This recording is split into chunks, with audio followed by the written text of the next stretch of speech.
In my humble opinion, WVAI 101 Jams, Charlottesville's home for classic in today's hip hop and R&B. Charles Lewis, Maxilla Robinson. But without further ado, we have the candidate for the 30th district. He's going to elaborate more on his campaign. We have Mr. Ben Hixon at benhixon.com. How are you, Ben? Hey, Charles, I'm good. Thanks for having me. Absolutely, man. Thanks for joining us. It's been a pleasure to see you at work with your campaign and whatnot. So how about you just introduce yourself to the listening area so they can know why Ben Hixon is deciding to run for office. So this is, like Charles said, this is the 30th district, so it's the southern half of Culpeper. It's Madison and Orange. And I actually moved to Culpeper last year. I was getting my PhD in computer science in Seattle, and then my partner got a job at the Library of Congress here. Mm-hmm. Not a lot of people know this. There's actually a branch of the Library of Congress here in Culpeper. Mm-hmm. And so he's a librarian, and so he's cataloging old movies and from old PBS movies that people haven't even seen in decades. So it was a dream job for him. Mm. So he moved here, and I intended to do a startup. That was my original intention. Mm. But when I got here, this was right. We moved right before the Trump election, and so that really, I think, like everybody, that made me pretty angry. Mm. And then I found out my delegate, Nick Freitas, was sponsored this anti-LGBT bill. That also made me pretty mad, and that made me. I decided that, look, I'm going to stand up and I'm going to run for office. Mm. Nice. Yeah. So it's always a powerful thing when the issues hit home, and so all right, so that got you started, and so now that you've been involved. What's your key campaign points? That's right. Yeah, it's definitely not enough to run just because you disagree with your opponent. I think you've got to be for something. And I think that the Democratic Party needs a new message. It needs a better way forward. I think the Democratic Party is the party of freedom. Right? I think we don't say that enough. We don't talk about freedom enough. We used to. We did. But not anymore. And we need to start doing it again. I think freedom means health care. Freedom means education. I think freedom means having the tools to take care of ourselves. That's what it means to be free. That's what the Democratic Party represents, and that's what we need to be saying. Mm-hmm, mm-hmm. Now, that's a strong statement that the Democratic Party is the party of freedom. Thomas Jefferson was a registered Democrat, and some say like that he's the founder of our democracy. He was here in Charlottesville. And you know the current climate and unrest in Charlottesville. So let me get you to elaborate on that. When you see what's happening in Charlottesville right now. Sure. So that was terrorism, plain and simple. It was, this counter rally was, this is us standing up for our freedom of speech and using our freedom of speech to denounce and condemn white supremacy. Just because we have the freedom of speech in this country, which these Nazis have the freedom to say what they were saying, but just because you have that freedom, that doesn't mean you're free from criticism. It doesn't mean you're free from denunciation and condemnation. And so that's what the counter protesters were doing.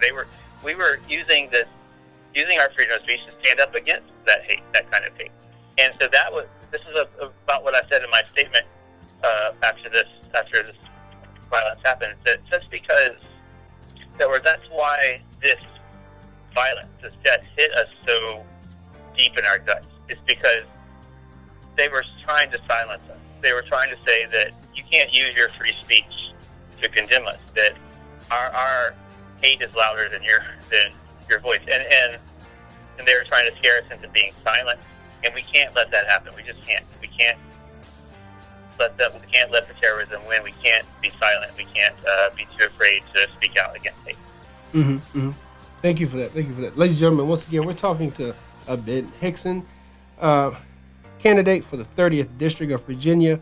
And Ben, so before we let you go, though, the floor is yours, just for those who may still be like, Ben sounds like a nice guy, but I need to know a little bit more about where he stands. What is Ben going to change about, or what is he going to try to change about the 30th Right. district? And just to piggyback off of that, Ben, I'd like to hear more about like the healthcare that you talked about, the things you're a proponent of. So first of all, I do think that healthcare is a human right. I think, like I said earlier, we're not free unless we have the tools to take care of ourselves. I think when you're working 2 jobs and your family is sick and you still can't afford to pay a doctor's fee, then that's not freedom. So I do think we need to make sure that everybody has access to health care. I think that's got to be the Medicaid expansion. It doesn't make sense that we're paying our tax money to go to our other states' Medicaid expansion and not taking some of that tax money back here in Virginia. Mm-hmm. It's certainly not a perfect system, but that's what's on the table right now. And when the choice is between freedom and not freedom, then that's not really a choice. And I do think your freedom requires having health care.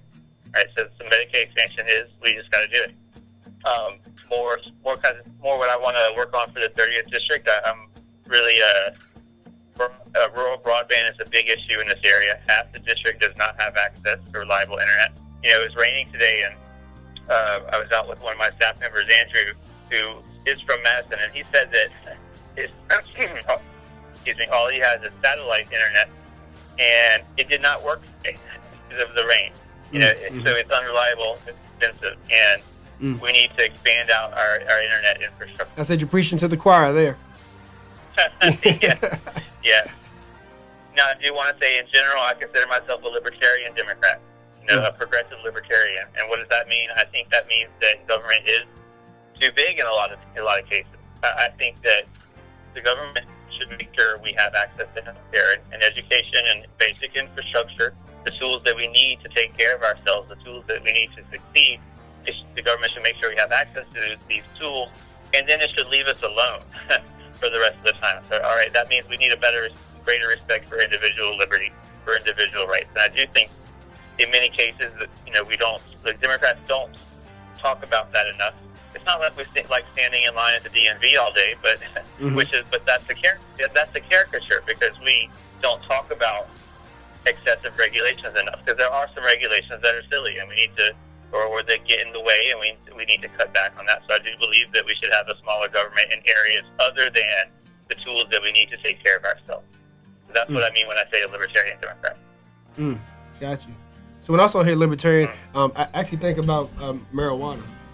So where do you stand on that, on the legalization and the decriminalization of it? Well, I do support full legalization. I think that it's expensive to prosecute. And more than that, it's like people's lives are being ruined for a nonviolent crime. All right, this is something that's less dangerous than alcohol. This is something that there are studies that show that heroin users who start using marijuana are less likely to return to opioids. Right, and not only that, but it's also a source of revenue. So it's filling our prisons, it's ruining lives, it's expensive to prosecute. It's robbing us of a safer alternative to heroin, and it's robbing us of a source of revenue. So for all those reasons, I do support not just decriminalization, but full legalization and taxation. Okay. Now, when you talk about education, what's your focus there? When of course, education encompasses all of our kids, but I'm particularly interested in your focus for African American children when it comes to expulsion or the achievement gap and things like that. What's your approach? The achievement gap is serious. It's something that we need to be aware of, and it's not an easy. I'll say it's not an easy issue. It's not like there's one single fix. I think more importantly than anything, we need to talk about it. This is what President Obama told us. We have to have frank and honest, candid conversations about race. We have to recognize that there are prejudices that are always present, that we always have to fight against. I think that expanding the rural infrastructure is one area that's not probably that's not a really specific issue. That's more of a rural versus urban. That is a gap in education. But as far as expanding for African Americans specifically, I think we just need more money in our schools. We need to make sure that there aren't some schools that get more, that are unequal in terms of access to education. Mm-hmm. But more generally, I do want to say that my focus for education said is something that I think the 30th district needs is more vocational training. You know, this is I don't think that everybody needs a 4-year degree. I mean, not everybody does. My background's computer programming. I'd like to have a computer programming vocational degree because it's a trade. I think we need more carpenters. We need more electricians. These are good jobs. These are high-paying jobs that we need to build a vocational school here. We need to provide more vocational training in our classroom. All right, ladies and gentlemen, we are speaking with Ben Hixon, candidate for the 30th District. And Ben, thanks for your time. But before we let you go, definitely let the people know, how they can reach you. Let them know, that the election date and all that good stuff. Mm-hmm. Absolutely. Well, they can always reach me at my website, which is benhixon.com. BenHixon. There's no S in my name. BenHixon.com. They can reach me there. Facebook and Twitter, of course. I'm pretty active on both of those. The election is this November 7th. I hope everybody can come out and vote.